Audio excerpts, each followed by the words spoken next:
Let's talk about writing music. Instead of talking about engineering and sound design, let's talk about arrangement and the methods that I use on every song to get my music from noise to song. I've written down 5 things that I think are the most useful tips and ideas that I can reasonably explain. I've never really written these things down before, and it was an interesting exercise in understanding exactly what it is that I like about writing music and what it is that I believe in. The motif, the recurring hook, the thing that grabs you in a song. This can be a melody, it can be a texture or a sound, it can be a change or a section, but there's always a hook, the thing that you're going to remember from the song, the thing you're going to repeat. I think that is, above all else, the core of any good musical idea. And I think that it is kind of like on the pedestal for me as the most important aspect of writing a song, especially as an electronic dance musician or anyone in the dance floor friendly or club friendly space. Cohesion, which is that if you are at point A and you're going to point B, it needs to make some kind of even tangential sense. Like it might be a couple steps removed, but you could see how it would get there. And I think that is an interesting concept because on the far other end of the spectrum, the cohesion could be that it is random and that you never know where it's going to go. But you set that up and you can definitely tell when it's done intentionally and when it is not done intentionally.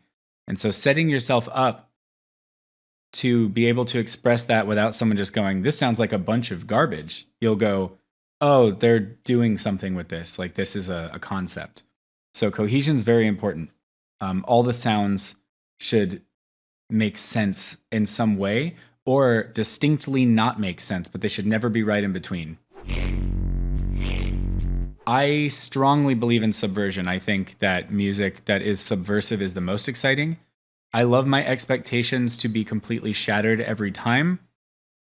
And if they're not shattered in one way, they're shattered in another. So like if you're listening to something heavy, you go, well, they're going to do it heavier than they did last time. They're only getting heavier, and then they release a ballad. That's great. I love that. Or if you're writing something in dance music, in dubstep, doing all this build up, it's got this big trancey feel, and you go, oh, I know this is going to be like a big thing. And then it drops into something very minimal, very techie, very tight. That shock value does wonders for the longevity of a song. And it also shows off your personal style, your personal sense of control of what you're doing. Because if you are not in control of your art, you can't really pull off subversion very well. It's probably the most honed in skill that I've practiced myself, and I love it very much. I highly recommend you become more subversive in your art so that we don't have a bunch of cookie cutter garbage all the time. Support is my next little avenue here, and support is an interesting concept. Support is, you've had this idea, everything that is happening in your song, arrangement, sound, section, all of these things need to be in support of the greater idea. The more you set the rest of the song up to support that motif, support that experience of your initial idea, you just have a much easier time getting your point across instead of having to fight through all these cliches or fight through all the things you just think are cool. It's distracting from the core idea. It's fun to make a 32 bar long build up, but if your song is dying to just be a quick in and out, like get the idea down, just trim it back. Like you can do that in another song that requires it. And this one, if it's not serving the idea and it's actively like making people not get that thing, I don't think it's worth doing. I think songs should be a true to form version of the idea that was in your head, which brings me to the next point. Acceptance, I think, is the other most important thing that I know. And that is that when you have an idea, that idea has formed in your head regardless of any effort from you. And so what it wants to do is go from here to the speakers. And it is your job and duty as a musician, in my opinion, to take it and get it faithfully from here to there. Because it's been flavored by everything you've ever loved.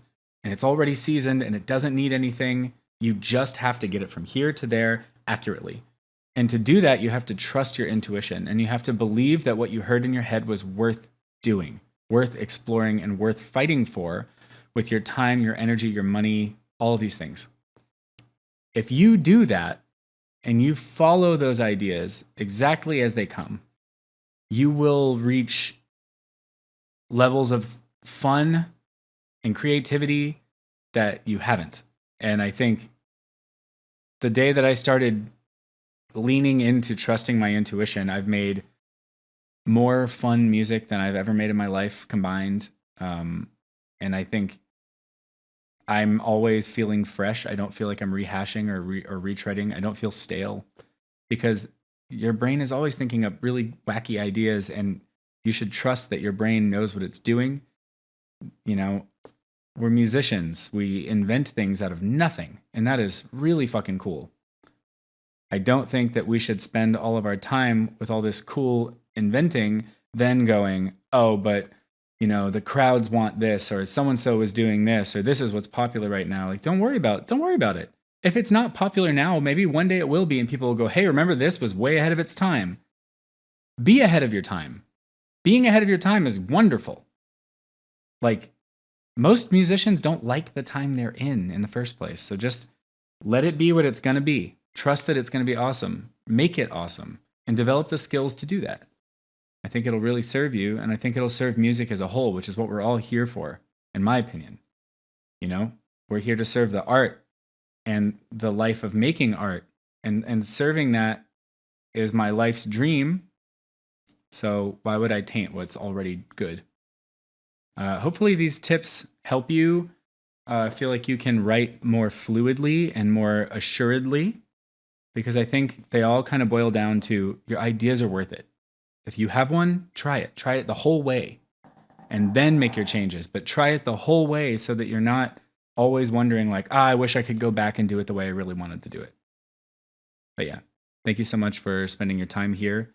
I hope you have a wonderful day.